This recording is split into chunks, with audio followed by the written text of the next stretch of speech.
Hi friends, welcome to my channel. ISRO Vikram Sarabhai space centre నుండి మనకి ఎవరైతే డిప్లొమా చేశారో వాళ్ళకి ఒక మంచి నోటిఫికేషన్ అయితే రావడం జరిగింది. ఆ నోటిఫికేషన్ కోసం మనం ఈ వీడియోలో ఒకసారి చూద్దాం. ఎవరైతే ఐటీఐ చేశారో వాళ్ళకి కూడా ఒక నోటిఫికేషన్ ఆల్రెడీ ఇష్యూ చేయడం జరిగింది. అది నా ఛానల్ వీడియోలో అయితే నేను అప్లోడ్ చేయడం జరిగింది టెక్నీషియన్ బి పోస్టులకి.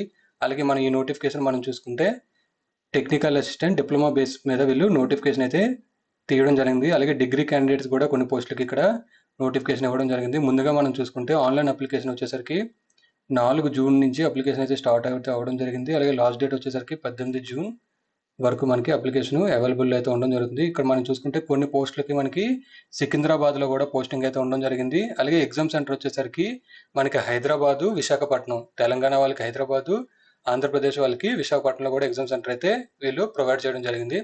అయితే మనం ఒకసారి డీటెయిల్గా నోటిఫికేషన్ అయితే ఒకసారి చూద్దాం. ముందుగా మనం చూసుకుంటే టెక్నికల్ అసిస్టెంట్ లెవెల్ 7 అయితే వీళ్ళు ఇవ్వడం జరుగుతుంది. ముందుగా మనం పోస్టులు చూసుకుంటే ఎలక్ట్రానిక్స్కి వచ్చేసరికి 27 పోస్టులు అయితే ఉండడం జరిగింది. 27లో మనకి యూఆర్కి 14, ఓబీసీకి 9, ఎస్సీకి 1, ఎస్టీకి 1, ఈడబ్ల్యూఎస్కి 2, మొత్తం 27 పోస్టులకి నోటిఫికేషన్ అయితే రావడం జరిగింది. అలాగే మీకు పోస్టింగ్ ఇక్కడ చూసుకుంటే విక్రమ్ సారాభాయ్ స్పేస్ సెంటర్, త్రివేంద్రం, కేరళలో అయితే మీకు పోస్టింగ్ అయితే ఉంటుంది. ఎవరైతే ఈ ఎలక్ట్రానిక్స్ పోస్ట్కి అయితే అప్లై చేసుకుంటున్నారో దీనికి మన క్వాలిఫికేషన్ చూసుకుంటే డిప్లొమా, ఫస్ట్ క్లాస్ డిప్లొమా మీరు ఎలక్ట్రానిక్స్లోని పాస్ అయి ఉండాలి. అలాగే నెక్స్ట్ మనం చూసుకుంటే మెకానికల్లో మనం చూసుకుంటే 27 పోస్టులకి నోటిఫికేషన్ ఇవ్వడం జరిగింది. యూఆర్కి 16, ఓబీసీకి 6, ఎస్సీకి 2, ఈడబ్ల్యూఎస్కి 3 పోస్టులకి నోటిఫికేషన్ అయితే ఇవ్వడం జరిగింది. దీనికి కూడా మన సెంటర్ ఆఫ్ పోస్టింగ్ చూసుకుంటే విక్రమ్ సారాభాయ్ స్పేస్ సెంటర్లోనే కేరళలో అయితే మీకు పోస్టింగ్ ఉండడం జరుగుతుంది. ఇనిషియల్లీ దీనికి diploma, first class in diploma mechanical అయితే చేసి ఉండాలి. ఇక్కడ మీరు ఒక విషయం అయితే గుర్తుపెట్టుకోగలరు. ఇక్కడ ఏజ్ లిమిట్ వచ్చేసరికి 18 సంవత్సరాలు మినిమం ఉండాలి. అలాగే 30 సంవత్సరాల వరకు మీరు అప్లై అయితే చేసుకోవచ్చు ఎవరైతే జనరల్ కేటగిరీ వాళ్ళు. అలాగే 38 సంవత్సరాల వరకు ఓబీసీ క్యాండిడేట్స్ అప్లై చేసుకోగలరు. అలాగే ఎవరైతే 40 ఇయర్స్ బిలో ఉన్నారో వాళ్ళు ఎస్సీ ఎస్టీ క్యాండిడేట్స్ ఈ పోస్టులకి అయితే అప్లై చేసుకోగలరు. సో ఏజ్ లిమిట్ అయితే నేను ఇక్కడ ఇవ్వడం జరిగింది. వాళ్ళు కూడా ఇక్కడ మెన్షన్ చేశారు, అది కూడా మనం చూద్దాం. అలాగే మనం నెక్స్ట్ చూసుకుంటే కంప్యూటర్ సైన్స్ నుంచి మొత్తం 4 పోస్టులు వేకెన్సీ అయితే రావడం జరిగింది. అందులో యూఆర్కి 3, ఈడబ్ల్యూఎస్కి 1. ఈ 4 పోస్టులు వచ్చేసరికి విక్రమ్ సారాభాయ్ స్పేస్ సెంటర్ కేరళకి అయితే ఇవ్వడం జరుగుతుంది. అలాగే 8 పోస్టులు కంప్యూటర్ సైన్స్లోనే మరొక నోటిఫికేషన్ అయితే ఇవ్వడం జరిగింది 8 పోస్టులకి. అది మనం చూసుకుంటే యూఆర్కి 5, ఓబీసీకి 2, ఎస్సీకి 1. ఇది మనకు వచ్చేసరికి ఏడిఆర్ఐఎన్ ఈ యూనిట్ మనం చూసుకుంటే సికింద్రాబాద్లో అయితే ఉండడం జరిగింది.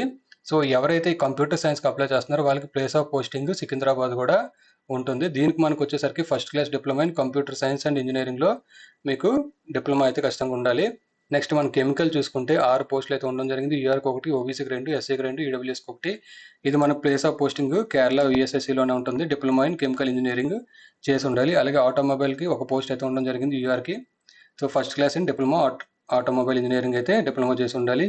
ఏదైతే యూఆర్ పోస్ట్ ఉందో దానికి మీరు 30 సంవత్సరాల లోపు ఉన్న వాళ్ళందరూ ఈ పోస్ట్కి అప్లై చేసుకోగలరు ఈ క్వాలిఫికేషన్తో.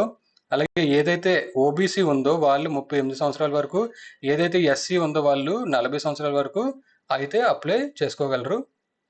ఇక్కడ మనం చూసుకుంటే సివిల్లో చూసుకుంటే ఒక పోస్ట్ యూఆర్కి విఎస్ఎస్సి నుండి, ఇంకొక పోస్టు ఏడిఆర్ఐఎన్ సికింద్రాబాద్ యూనిట్కి వేకెన్సీ రావడం జరిగింది. దీనికి కూడా ఫస్ట్ క్లాస్ ఇన్ డిప్లొమా అయితే అడగడం జరిగింది. అలాగే నెక్స్ట్ మనం చూసుకుంటే ఆర్ఎన్డిసి ఒక పోస్ట్ అయితే ఓబీసీకి ఉండడం జరిగింది. ప్లేస్ ఆఫ్ పోస్టింగ్ వచ్చేసరికి విఎస్ఎస్సి డిప్లొమా మీకు first class diploma in refrigeration and air condition నుంచి ఖచ్చితంగా ఉండాలి.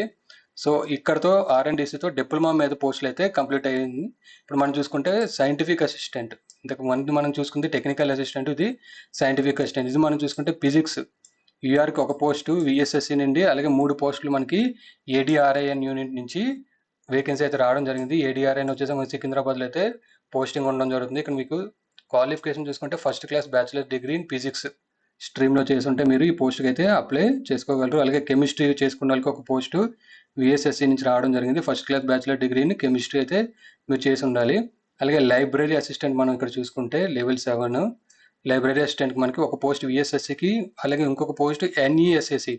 ఇది కూడా మనం లొకేషన్ ఎక్కడో ఒకసారి చూద్దాం ఈ వీడియోలో. దీనికి మనకి గ్రాడ్యుయేషన్ అడగడం జరిగింది. అలాగే first class masters in degree in library science, library information science నుంచి మీకు గ్రాడ్యుయేషన్ అయితే మాస్టర్స్ కూడా అడగడం జరిగింది. ఇక్కడ మెయిన్ పాయింట్స్ మీకు ఇక్కడ హైలైట్ చేయడం జరిగింది. ఇక్కడ మనం చూసుకుంటే ఐఎన్ చూసుకుంటే advanced data processing research institute.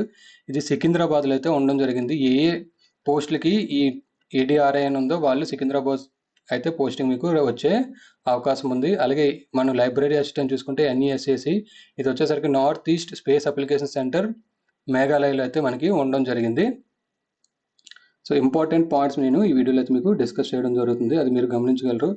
అయితే ఎవరైతే క్వాలిఫికేషన్ ఈ లాస్ట్ డేట్కి ఎవరికైతే క్వాలిఫికేషన్ కంప్లీట్ అయ్యి సర్టిఫికేట్ మీ దగ్గర ఉందో వాళ్ళందరూ ఈ పోస్ట్కి అయితే అప్లై చేసుకోగలరు. ఇక్కడ మనం చూసుకుంటే those who possess the required qualification as on the last date of అప్లికేషన్కి మీకు క్వాలిఫికేషన్ కంప్లీట్ అయిందో వాళ్ళు ఈ పోస్టులకి అయితే అప్లై చేసుకోగలరు. అలాగే ఇప్పుడు మన age limit and pay and allowance చూసుకుంటే టెక్నికల్ అసిస్టెంట్కి, సైంటిఫిక్ అసిస్టెంట్కి, లైబ్రరీ అసిస్టెంట్కి చూసుకుంటే మీకు పే లెవెల్ 7 అయితే ఇవ్వడం జరుగుతుంది. మీకు యావరేజ్గా మంత్లీ శాలరీ 78,000 పెర్ మంత్ మీకు శాలరీ ఉండడం జరుగుతుంది. అలాగే ఇవన్నీ పోస్టులకి 18 నుంచి 30 సంవత్సరాల మధ్యలో ఎవరైతే జనరల్ కేటగిరీస్ ఉన్నారో వాళ్ళు అప్లై చేసుకోగలరు. అలాగే ఎవరైతే ఓబీసీ క్యాండిడేట్స్ ఉన్నారో 18 సంవత్సరాల నుంచి 38 సంవత్సరాల వరకు, ఎవరైతే ఎస్సీ ఎస్టీ క్యాండిడేట్స్ ఉన్నారో వాళ్ళు 18 నుంచి 40 సంవత్సరాల వరకు ఈ పోస్టులకి అయితే అప్లై చేసుకోగలరు. ఇక్కడ మనం చూసుకుంటే రిలాక్సేషన్ 5 ఇయర్స్ ఆల్రెడీ నేను చెప్పినట్టే ఎస్సీ ఎస్టీకి 3 సంవత్సరాలు వచ్చేసరికి ఓబీసీకి వీళ్ళు ఇవ్వడం జరిగింది. అలాగే నెక్స్ట్ మనం చూసుకుంటే సెలక్షన్ ప్రాసెస్ మీకు రిటర్న్ ఎగ్జామ్ అయితే ఉంటుందండి. సిబిటి ఎగ్జామ్ 18 ఎంసీక్యూస్ ఉంటాయి, 90 మినిట్స్ మీకు డ్యూరేషన్ ఉంటుంది. ఈచ్ క్వశ్చన్కి 1 మార్క్ క్యారీ ఉంటుంది. నెగిటివ్ మార్కింగ్ కూడా ఇక్కడ ఉంది, అది కూడా మీరు గమనించగలరు. సో దాని తర్వాత మీకు 1:5 చొప్పున మీకు స్కిల్కి అయితే పిలవడం జరుగుతుంది. ఇక్కడ స్కిల్ చూసుకుంటే క్వాలిఫైయింగ్ నేచరు, అది కూడా మీరు గమనించగలరు. మెయిన్ లిస్ట్ వచ్చేసరికి మీకు రిటర్న్లో ఎవరికైతే హైయెస్ట్ మార్క్స్ వస్తే వాళ్ళకి వీళ్ళు మెరిట్ లిస్ట్ అయితే ప్రిపేర్ చేయడం జరుగుతుంది. ఇక్కడ అప్లికేషన్ ఫీజు మనం చూసుకుంటే 750 రూపీస్ జనరల్ కేటగిరీ వాళ్ళు, ఈడబ్ల్యూఎస్ కేటగిరీ వాళ్ళు పే చేయాల్సి ఉంటుంది. అలాగే female, schedule caste, schedule tribes, ex service మ్యాన్కి ఎటువంటి ఫీజు లేదు.